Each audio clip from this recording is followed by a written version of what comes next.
بسم اللہ الرحمن الرحیم۔ ایک مسئلے کی وضاحت آپ کی خدمت میں عرض کرنا چاہتا ہوں۔ ظہر کے وقت یہ مسئلہ پیش آیا کہ امام پہلا تشہد بھول گیا تو اس کے لیے شریعت میں رہنمائی کیا ہے۔ نبی صلی اللہ علیہ وسلم بھی نماز میں بھول گئے،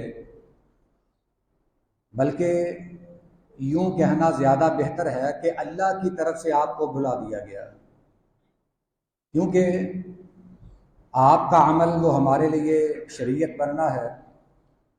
آپ نماز میں بھول گئے، آپ نے 2 رکعتیں چھوڑ دی۔ صحابہ کرام نبی صلی اللہ علیہ وسلم سے پوچھنے کی جرت نہیں رکھتے تھے، شرماتے تھے، آپ کا احترام کرتے تھے۔ ایک صحابی جو ذوالیدین کے لقب سے کی کنیت سے مشہور تھے، انہوں نے آخر پوچھ ہی لیا، اللہ کے رسول، آیا نماز کم کر دی گئی ہے یا آپ بھول گئے ہیں؟ آپ نے فرمایا نہ تو نماز کم ہوئی ہے نہ میں بھولا ہوں۔ عرض کرنے لگے کہ اللہ کے رسول، آپ نے 2 رکعتیں پڑھی ہیں، آپ مسجد سے باہر تشریف لے گئے تھے، دوبارہ تشریف لائے اور صحابہ کرام سے اس کی تصدیق کی۔ آپ نے پوچھا کہ ذوالیدین ٹھیک کہہ رہا ہے؟ صحابہ نے تصدیق کی، اللہ کے رسول جی آپ نے 2 رکعات پڑھائی ہیں، آپ بھول گئے ہیں۔ پھر آپ نے جو رہتی تھی وہ 2 رکعات پڑھائیں اور سلام پھیرنے سے پہلے آپ نے 2 سجدہ سہو کیے، اس کے بعد سلام پھیرا۔ اگر سجدہ سہو کرنا ہو تو سلام پھیرنے کا طریقہ یہ ہے، ایک روایت میں ہے کہ آپ نے پہلے دونوں طرف سلام پھیرا، اس کے بعد آپ نے سجدہ سہو کیا۔ یہ طریقہ بھی درست ہے، مگر زیادہ جو بہتر طریقہ ہے وہ یہ ہے کہ سلام پھیرنے سے پہلے 2 سجدے، جنہیں ہم سجدہ سہو کہتے ہیں، وہ کر کے اس کے بعد سلام پھیرا جائے۔ رہی یہ بات کہ آج جو مسئلہ پیش آیا، پہلا تشہد امام بھول گیا، اور اگرچہ اس مسند پر میں تھا، وہ سر درد کی شدت کی وجہ سے کچھ دھیان اس طرف بھی بٹ گیا، تو میں اس وہم میں تھا، اس تذبذب میں تھا کہ آیا 1 رکعت ہوئی ہے یا 2۔ میں اٹھنے کی پوزیشن میں تھوڑی دیر رہا ہوں تاکہ پیچھے سے لقمہ آ جائے کہ آپ غلطی کر رہے ہیں، مگر جب لقمہ نہیں آیا، یہ بھی مسئلہ سمجھ لیں کہ امام کے پاس جو سب سے زیادہ ہوش مند ہیں، صاحب علم ہیں، وہ ہونے چاہیے۔ یہ شریعت کا حکم ہے، اگر امام کو کوئی مسئلہ پیش آ جائے تو تاکہ وہ نیابت کر سکیں۔ تو میں نے جب دیکھا کہ میں صحیح اٹھ رہا ہوں، لقمہ نہیں آیا، تو میں پھر کھڑا ہو گیا۔ جب کھڑا ہو گیا تو پھر 2-3 لقمے پیچھے سے آئے، جو کہ درست نہیں تھا۔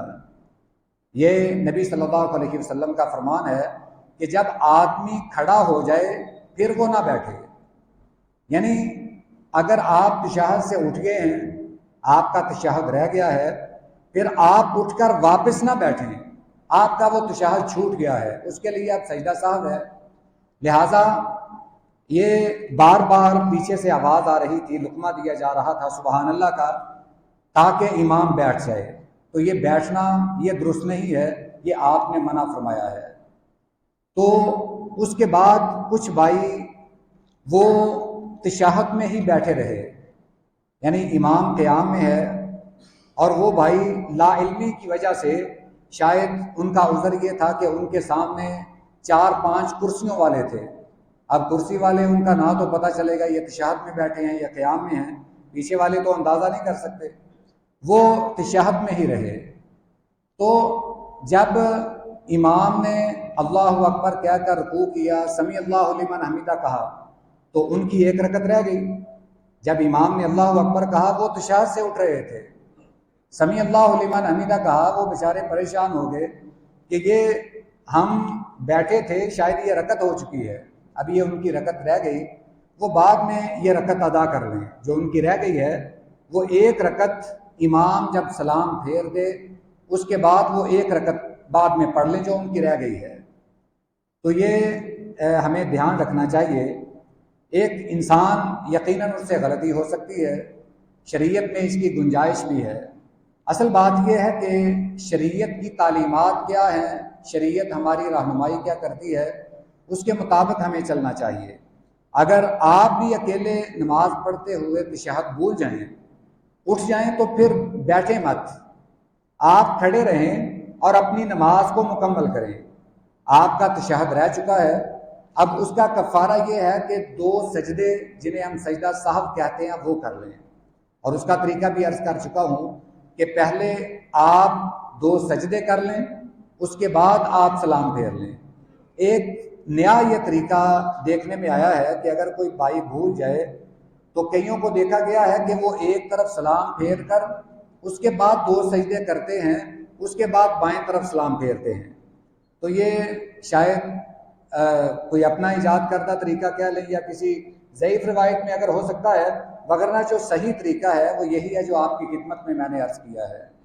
تو یہ آج ارادہ تو تھا کہ جو ہم آگے حدیث پڑھیں گے تو یہ مسئلہ بھی ضروری تھا۔